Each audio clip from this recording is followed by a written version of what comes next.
नमस्कार मित्रों, जय सिया राम। मित्रों, आप सभी का मेरे यूट्यूब चैनल विराट ज्योतिष चिंतन में हार्दिक स्वागत है। मित्रों, आज हम बहुत संक्षेप में बात करेंगे एक ऐसे योग की जो जीवन में किसी व्यक्ति के सुखों में आग लगा देने वाला माना जाता है। इन दिनों तो 21 फरवरी से ये योग चल भी रहा है और इस योग को कहते हैं अंगारक योग। आज हम इसी योग, बल्कि दुर्योग कहें, की चर्चा करेंगे। ये दुर्योग अग्नि और हवा का संबंध जोड़ता है और हानिकारक माना जाता है। मित्रों, जब राहु और मंगल किसी भी कुंडली में किसी भाव में एक ही राशि में बैठे हों एक साथ, तो ये अंगारक योग बनता है और ये दुर्योग होता है, बहुत खराब माना जाता है। खासकर जब ये योग कुंडली के लग्न में, चतुर्थ भाव में, पंचम भाव में, सप्तम, अष्टम और द्वादश भाव में बनता है। जब ये दोनों ही ग्रह अंशों के आधार पर अति निकट होते हैं तो फिर और भी बुरी बात। और ऐसे में ये अंगारक योग बहुत ज़्यादा कुप्रभाव देने वाला बन जाता है। अंगारक योग यदि किसी कुंडली में है तो वह व्यक्ति बात बात पर गुस्सा हो जाने वाला, किसी के उकसावे में आकर एकदम क्रोधित होकर कुछ गलत कर बैठने वाला, गलत निर्णय करने वाला होता है। ये योग व्यक्ति को अस्थिरता प्रदान करता है, उतार चढ़ाव देता है जीवन में। व्यक्ति को जीवन में कई बार संघर्ष का या तनाव का या संकटों का सामना करना पड़ता है। घर परिवार, मित्र, रिश्तेदारों से संबंध अच्छे नहीं रहते। व्यक्ति बहुत असंतुष्ट प्रकृति का होता है। व्यक्ति को अनेकों प्रकार के रोग, खासकर रक्त, हड्डी और श्वास से जुड़े हुए रोग अधिक होते हैं। मंगल मित्रों छोटे भाई का कारक होता है और स्त्री की कुंडली में यह पति कारक भी होता है। इसलिए इनसे संबंध अच्छे नहीं रहते या इनको स्वास्थ्य संबंधी दिक्कतें पैदा होती हैं।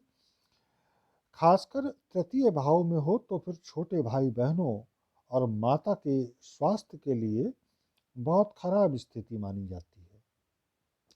माता के स्वास्थ्य के लिए तब भी यह खराब फल देगा अगर ये योग चतुर्थ भाव में बन रहा हो। चतुर्थ भाव माता, संपत्ति, भूमि, वाहन आदि का होता है, तो इन बातों के लिए ये योग बहुत ही कष्टकारी रहता है, दिक्कतें खड़ी करने वाला होता है। चतुर्थ भाव में यह व्यक्ति को अत्यंत गुस्से वाला और कष्ट उठाने वाला बनाता है। ऐसे व्यक्ति को सुख नहीं मिलता। व्यक्ति में बहुत गुस्सा तो होता ही है, साथ साथ वह सनकी भी होता है। कब किस समय क्या निर्णय कर बैठे कुछ पता नहीं होता। सप्तम भाव में यह योग जीवन साथी को कष्ट देने वाला होता है, दाम्पत्य सुख को नष्ट करने वाला होता है। अष्टम भाव में अगर ये दुर्योग बने तो अचानक एक्सीडेंट और जीवन का संकट खड़ा कर देता है। खासकर अग्नि दुर्घटनाएं या एक्सीडेंट वगैरह होते हैं और रक्त संबंधी विकार उत्पन्न होते हैं। पिता के स्वास्थ्य को भी यहाँ पे ये दुर्योग खराब करता है। 12वें भाव में ये दुर्योग दाम्पत्य सुख को नष्ट करता है। व्यक्ति को सुख शांति नहीं मिलती। छोटे भाई बहनों, पिता आदि के संबंध अच्छे नहीं रहते। अंगारक योग वाले व्यक्ति को मित्रों दुर्घटना का भय बहुत रहता है। रक्त विकार की संभावना बड़ी प्रबल होती है। जीवन में कई बार सर्जरी भी करवानी पड़ सकती है। जीवन में कई बार विस्फोटक घटनाएं घटित होती हैं। आजकल ये, जैसा मैंने बताया कि अंगारक योग बना हुआ है और ये दुर्योग उन लोगों को अधिक पीड़ित करेगा जिनकी मूल कुंडली में ही अंगारक योग हो। तो फिर ऐसे लोगों को तो बड़ी सावधानी रखने की आवश्यकता है, खासकर अप्रैल तक। तो अति सावधानी रखें। योग, ध्यान, प्राणायाम, प्रभु की भक्ति, आराधना आदि का सहारा लें। किसी वाद विवाद में, लड़ाई झगड़े में न उलझें।